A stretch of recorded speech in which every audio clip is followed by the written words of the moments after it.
Falaremos agora sobre a segunda lei da termodinâmica. Vamos lá então definir o que vem a ser a segunda lei. Os fenômenos naturais, eles são irreversíveis. Isso porque o calor gerado por eles nunca pode ser inteiramente reaproveitado em outra forma de energia. Aplicando esta regra, isso ao funcionamento das máquinas térmicas, nós vamos ter que nenhuma máquina térmica, operando em ciclos, ela pode retirar calor de uma fonte quente e transformá-lo integralmente em trabalho. Ou seja, nenhuma máquina térmica vai ter rendimento de 100%. Ela vai ter que perder, que rejeitar parte desse calor. Em outras palavras, eu posso dizer o seguinte: então, numa máquina térmica, o calor retirado de uma fonte quente, que eu vou chamar de Q1, então Q1 é a quantidade de calor que você retira de uma fonte quente, ele será transformado, parte dele, em trabalho, e o restante ele vai ser rejeitado em uma fonte fria. A quantidade de calor que uma máquina térmica rejeita numa fonte fria, eu chamo de Q2. Dessa forma, então, a gente chega nessa expressão.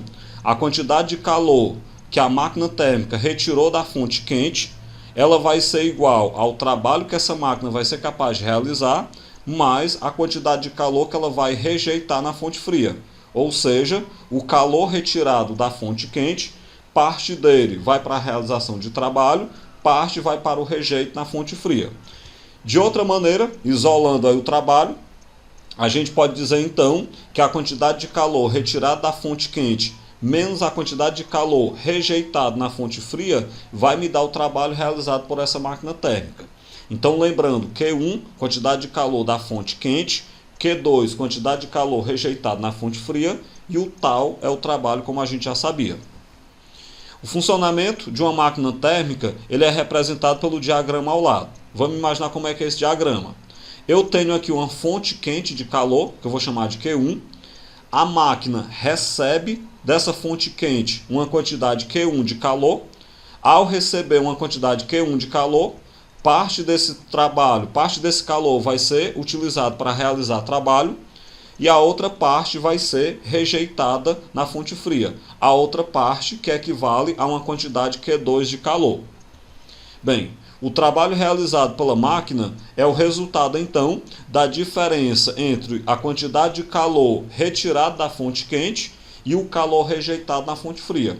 Como a gente escreveu já no slide anterior, está aí de novo repetido, o trabalho, então, é Q1 menos Q2. Bem, vamos lá observar o funcionamento dessa máquina térmica aí. Nessa máquina térmica, aqui eu tenho a fonte quente de calor, que é o Q1, corresponde aí ao aquecimento da água em uma caldeira, vaporizando a água. Então aí se trata da fonte quente. Aqui eu tenho o trabalho sendo realizado, que é o trabalho de mover, né, essa máquina. Esse trabalho realizado corresponde ao movimento do pistão para cima, isso devido à expansão do vapor de água. O vapor de água se expande e a força dessa expansão do vapor de água move o pistão para cima. Aí eu tenho aqui do outro lado, né, a fonte fria, apontada aí, a fonte fria que é o Q2, com a abertura da válvula, vocês podem perceber aí, na hora que a válvula abre e respinga água, né, água fria, com a abertura da válvula, a água fria é liberada dentro do cilindro, fazendo o vapor condensar, fazendo o resfriamento desse vapor. Bem, como você pode observar, o calor rejeitado na fonte fria, ele não pode mais ser aproveitado na máquina, isso em outro ciclo. Ou seja, o calor que é rejeitado na fonte fria, ele é perdido, ele se torna uma energia indisponível, ele é dissipado, vamos dizer assim. O físico Boltzmann, simplificando o nome, né, em sua análise estatística da termodinâmica, ele afirmou que esta energia indisponível ela tende a aumentar a desordem do sistema termodinâmico. Ao aumentar a desordem do sistema termodinâmico, ele deu à segunda lei um novo enunciado, que foi esse que apareceu logo em seguida. Em qualquer sistema físico, a tendência natural é o aumento da desordem. O restabelecimento da ordem só é possível mediante o dispêndio de energia, mediante gasto de energia. Então, a tendência natural do universo, do sistema termodinâmico, vamos nos restringir aqui, é você ter uma desordem desse sistema. A ordem natural, para você restabelecer ela, só se você gastar energia para trazer aquele sistema para uma situação que esteja mais ordenada, com menos desordem. Bem, a tendência à desordem ela pode ser medida pelo que a gente chama de grau de entropia. Logo, quanto maior for a desordem no sistema termodinâmico, maior será a entropia desse sistema termodinâmico. Assim, a gente pode afirmar que, em todo o processo natural espontâneo, a entropia do universo, ou seja, a desordem do universo, ela só tende a aumentar, ela sempre aumenta. Bem, a entropia é a medida de quanto um sistema se desorganiza. Para processos reversíveis, ela permanece constante, enquanto nos processos irreversíveis, ela sempre aumenta. Dessa forma, os sistemas eles tendem a degradar energia naturalmente, eles tendem a perder energia naturalmente. Nas transformações irreversíveis, a entropia ela é a medida da parte da energia que não é convertida em trabalho. Quanto maior um sistema termodinâmico irreversível tiver uma quantidade de energia que não é convertida em trabalho, quanto maior a quantidade de energia dissipada na fonte fria, maior será a entropia desse sistema. Dessa forma, então, esse ΔS aí vai representar a variação da entropia. Essa variação da entropia ela vai estar em Joule por Kelvin. O que é a variação da entropia? É a quantidade de calor que você rejeitou na fonte fria, dividido pela temperatura em Kelvin. Eu pego aí a quantidade de calor rejeitado sobre a temperatura e eu tenho então a medida da entropia daquele sistema. Vamos falar de transformações reversíveis e irreversíveis de maneira bem rápida. O que eu chamo de transformações reversíveis são aquelas que após o seu estado final, o sistema retorna às suas condições iniciais pelo mesmo caminho. Isso sempre passando pelos mesmos estágios, só que na sequência inversa, sem a interferência de fatores externos. Ou seja, uma transformação é reversível quando, após aquele ciclo, após aquela transformação, o sistema volta para as mesmas condições de pressão, volume e temperatura, sem que haja necessidade de um trabalho externo, de um trabalho de uma fonte externa, para que restabeleça o sistema.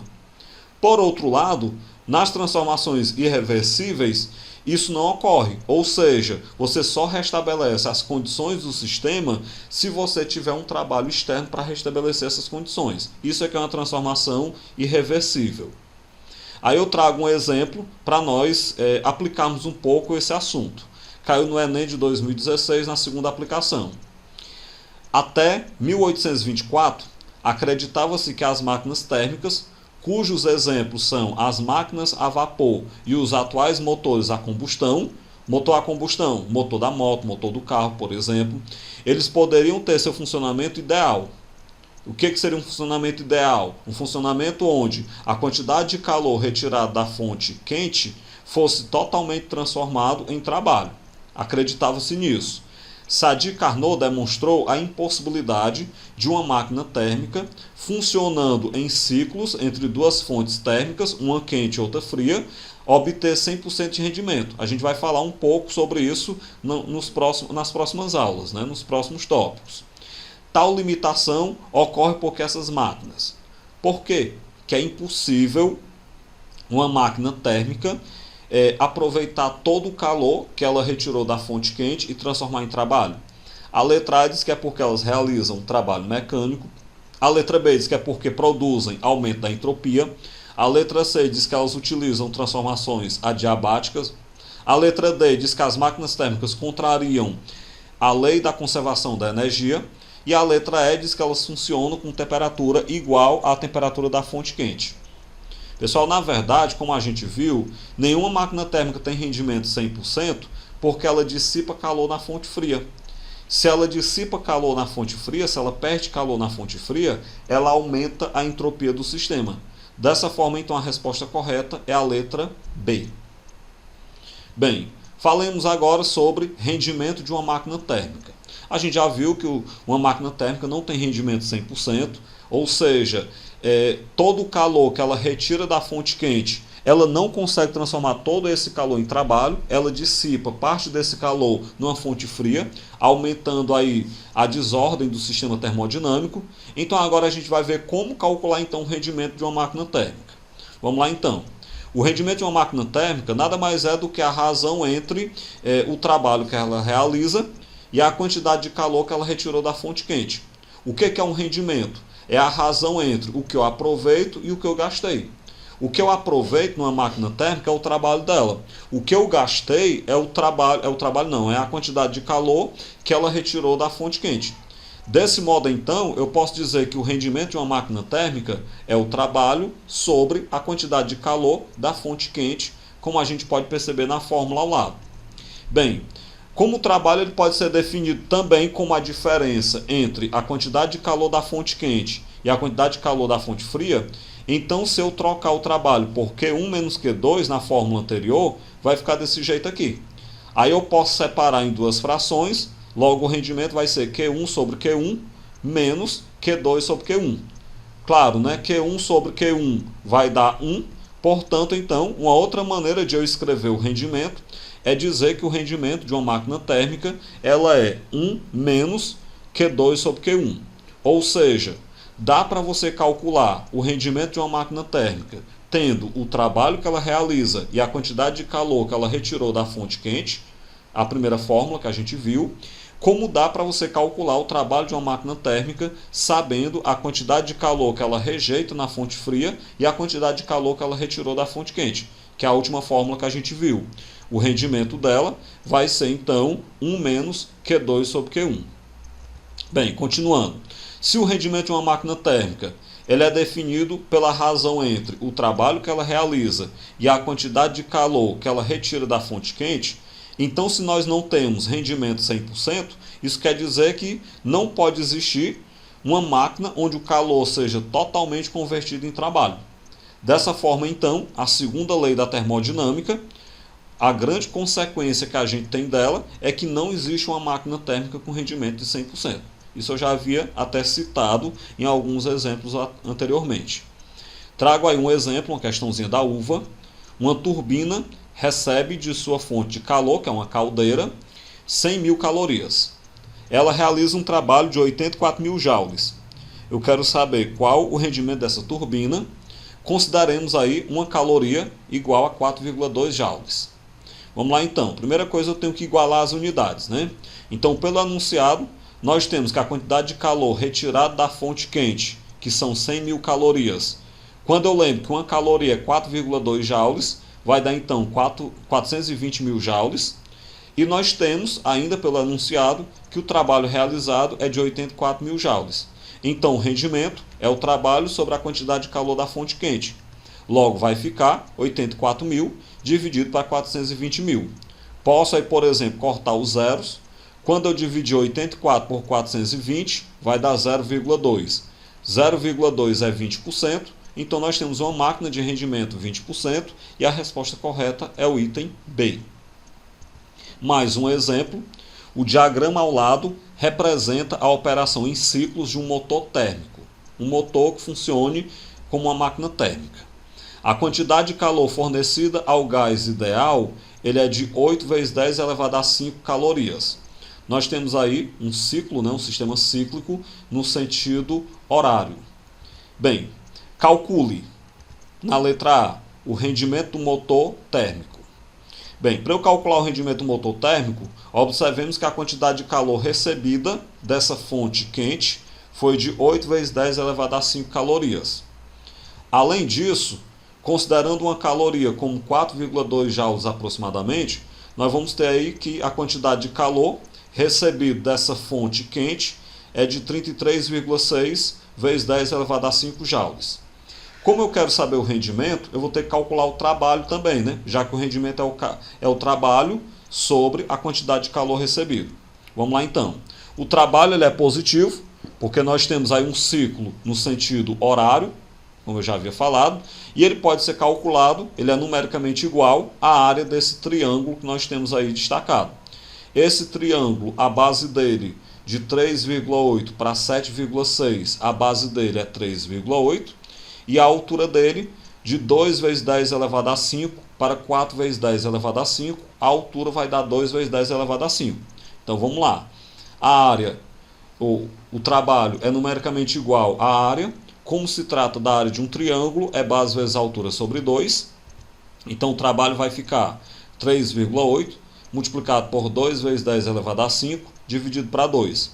Corta os 2, e aí nós temos finalmente que o trabalho ele será de 3,8 vezes 10 elevado a 5 joules.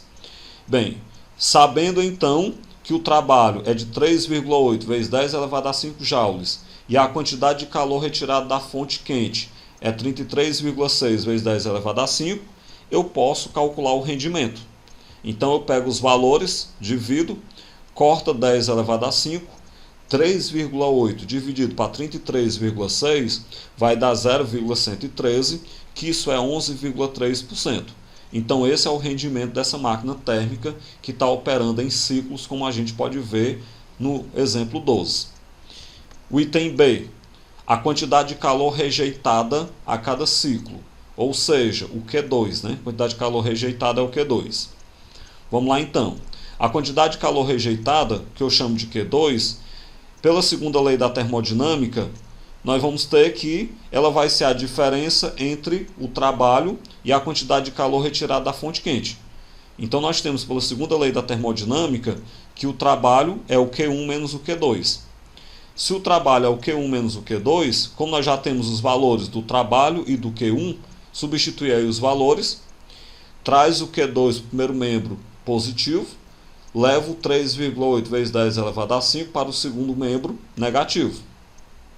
Subtraindo 33,6 menos 3,8, isso vai dar então 29,8 vezes 10 elevado a 5 joules. Isso então é a quantidade de calor rejeitada a cada ciclo.